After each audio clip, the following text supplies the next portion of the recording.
हमने के उत्तर प्रदेश और बिहार के हर छोट भाई के बड़ भाई के रोके के चाहिए कि भैया हमारे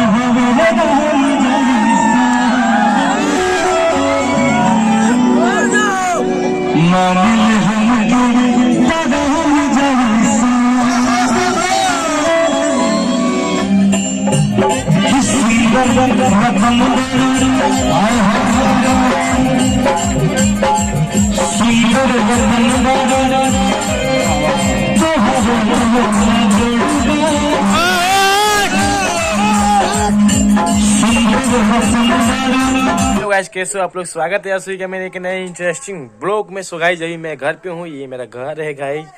और गाइस कल था ब्रजेश, जो भोजपुरी के सिंगर हैं ब्रजेश सिंह, उनका कल था गाइस तिलक महोत्सव। तिलक था गाइस और हमारे गांव से तिलक गया था। और गाइस तिलक में बहुत अच्छा कलाकार आए थे और जैसे कि रितेश भैया गर्दा मचा दिए गाइस, गर्दा मचा दिए। और आर्यन बाबू भी आए थे और बहुत अच्छा कलाकार आए थे। चलिए ब्लॉग को स्टार्ट करते हैं और आप लोग इस स्टेज प्रोग्राम को देखिए और बहुत मजा आएगा। और आप लोग कंटिन्यू ब्लॉग में बने रहेगा और चैनल को सब्सक्राइब कर लीजिएगा। ऐसे ही ब्लॉग देखने के मिलेगा, लाइफ स्टाइल, स्टेज शो, भोजपुरी इंडस्ट्री सबके से मिलाऊंगा मैं। तो आप लोग चैनल को सब्सक्राइब कर लीजिएगा। चलिए ब्लॉग को स्टार्ट करते हैं और बिना टाइम गवाए चलिए ब्लॉग को स्टार्ट करते हैं। और चलिए देखिए रितेश पांडे का स्टेज शो और आर्यन बाबू, नीलकमल, विजय चौहान, शिल्पीराज सब आए थे। चलिए ब्लॉग को स्टार्ट करते हैं। ऐसे पारी पारी के ब्लॉग डालूंगा सब, तो आप लोग कंटिन्यू ब्लॉग में बने रहेगा और चैनल को जरूर सब्सक्राइब कर लीजिएगा। चलिए ब्लॉग को स्टार्ट करते हैं। ऐसे कहाँ गए दिख नहीं रहे, एक बार जोरदार ताली दोनों बड़े भाइयों के लिए बजाइए। और अपने दोनों बड़े भाइयों के लिए एक लाइन गाना चाह रहे हैं। इजाजत पाने भैया आई लाइन हमने के उत्तर प्रदेश और बिहार के हर छोट भाई के बड़ भाई के रोके के चाहिए कि भैया हमारे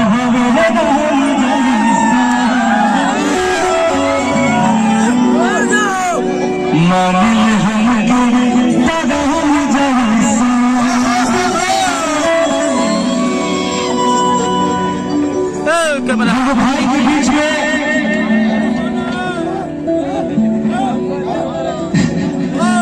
दो भाई के बीच में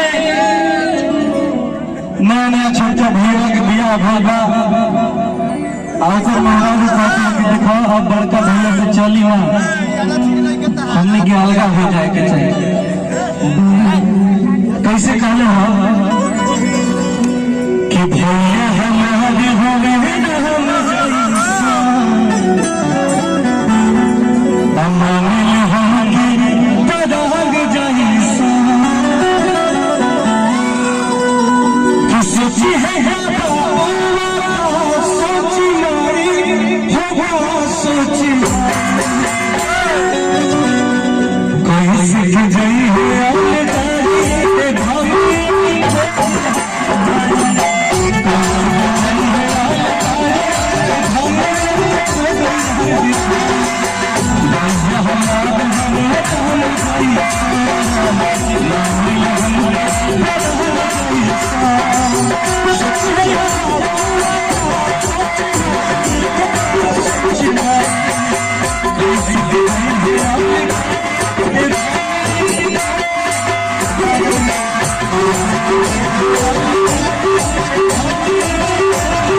सुंदर धन्यवाद